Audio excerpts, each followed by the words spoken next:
बिहार का हित जिसमें होगा, बिहार के हित के लिए हम लोग कार्य करते रहेंगे।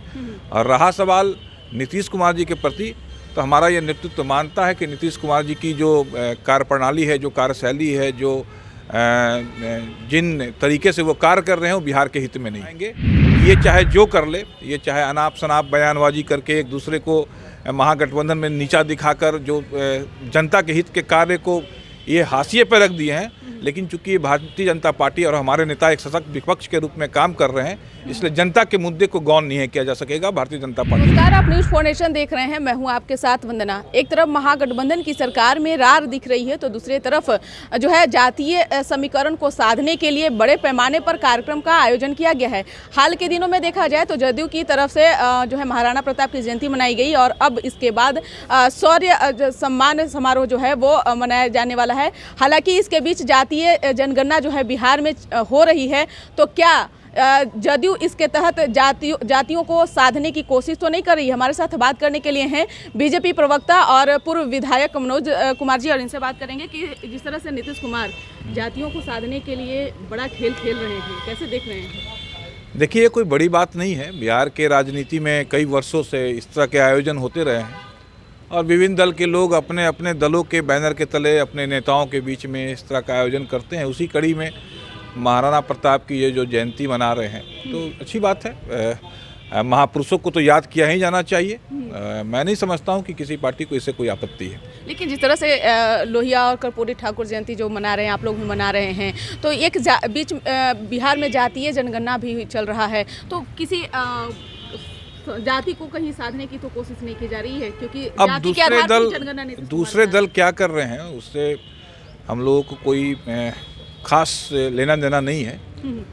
लेकिन भारतीय जनता पार्टी के लोग, और जब हम यहाँ सरकार में थे नीतीश कुमार जी के साथ में, तो हम भी जातीय जनगणना के पक्ष में थे। हमारे दल के लोग भी प्रधानमंत्री जी से मिल के आए थे कि बिहार में विशेष परिस्थितियों में जातीय जनगणना कराई जाए, और हम लोगों ने ज्ञापन दे के आया था। और बिहार की सरकार जब जातीय जनगणना कराने की जब घोषणा की, तो उस समय हम सरकार में थे और हमारे ही सहमति से ये कार्य चालू हुआ था।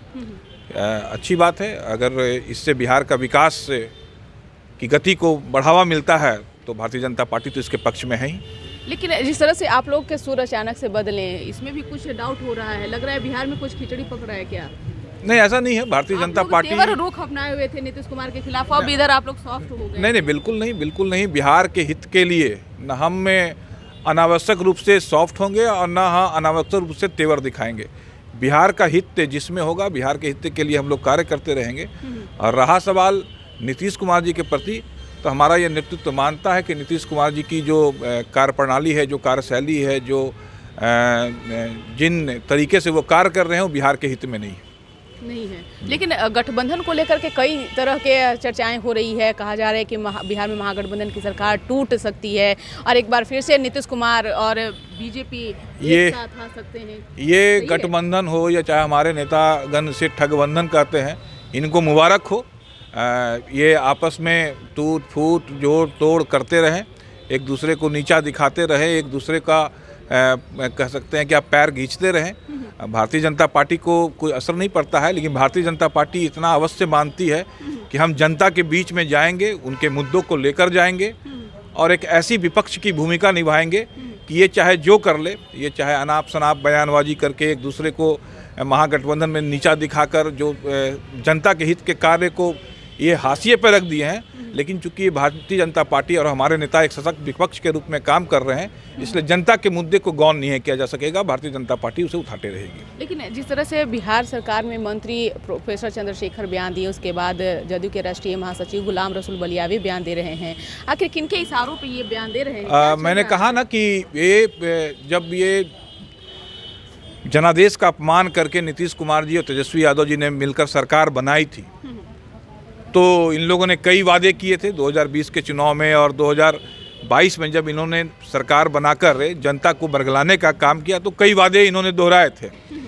अब चूंकि वो कार्य कर नहीं पा रहे हैं, तो इनके नेतागण इस तरह के भड़काऊ और अनावश्यक और जो राष्ट्रहित को, राज्य हित को नुकसान पहुंचाने वाला बयान देकर ये उन मुद्दों से जनता का ध्यान भड़काना चाहते हैं, और ये वही कोशिश कर रहे हैं कि जनहित के मुद्दे से जनता का ध्यान भटके और ये इस तरह के अनर्गल बयानबाजी करते सवाल ये रहे। भी है कि 2024 के लोकसभा चुनाव में बीजेपी का जो टारगेट है वो 36 सीट टारगेट है, 10 सीट पे आखिर क्यों नहीं? देखिए 2024 में बीजेपी का टारगेट 40 सीट है और हम 40 सीट जीतेंगे। अब कैसे जीतेंगे, मैं आपको ये दावे के साथ में कह सकता हूँ कि भारतीय जनता पार्टी के साथ में लोकसभा चुनाव में हम लगभग 55% बिहार की जनता का वोट हमारे साथ में है।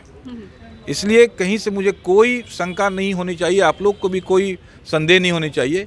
हम भारतीय जनता पार्टी अपने नेतृत्व में लोकसभा का चुनाव 2024 में 40 की 40 सीट जीतने जा रही है। बहुत बहुत शुक्रिया बात करने के लिए। तो सुन रहे थे आप कि क्या कुछ कहना था बीजेपी प्रवक्ता मनोज कुमार का। साफ तौर से उन्होंने कहा है कि 40 में से 36 सीट जो है बीजेपी जीतने जा रही है। हालांकि 10 सीट को लेकर के जो है कई तरह के चर्चाएं चल रही है कि क्या बीजेपी 10 सीट पे कमज़ोर साबित हो सकती है, क्योंकि जिस तरह से पिछले दफ़े जो लोकसभा का चुनाव हुआ था उस समय एनडीए इंटैक्ट साथ में चुनाव लड़ रहा था, लेकिन इस बार परिस्थितियाँ बदल गई है।